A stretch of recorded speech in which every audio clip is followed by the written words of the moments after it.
जय माता दी, जय शमशान भैरव। आज हम विज्ञान भैरव तंत्र की 21वीं विधि के बारे में जानेंगे। श्वास के मध्य की धारा में ध्यान।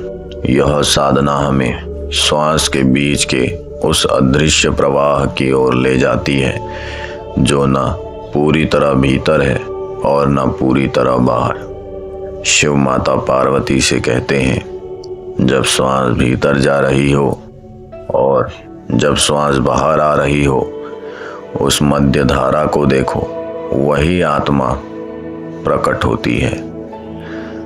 जब आप श्वास को भीतर लेते हैं, ध्यान दें कि वह कहाँ से आती है और कहाँ तक जाती है। जब आप श्वास को बाहर छोड़ते हैं, देखें कि वह कहाँ से निकल रही है और कहाँ लुप्त हो रही है। दोनों ही समय श्वास के बीच में एक धारा बह रही होती है। यह निरंतर प्रवाह है।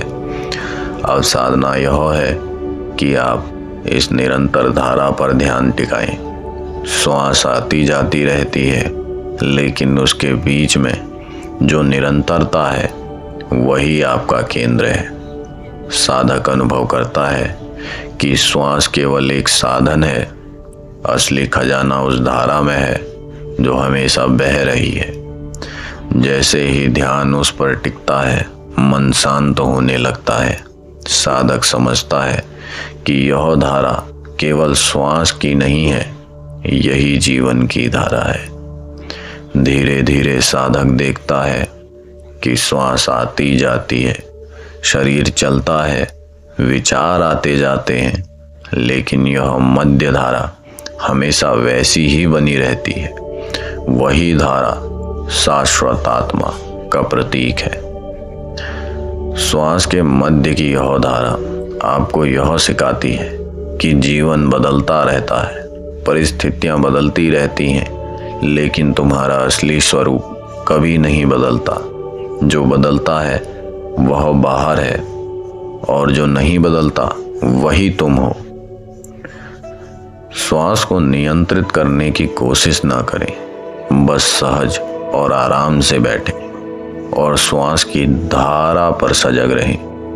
नियमित अभ्यास से यह अनुभव गहरा होता चला जाएगा।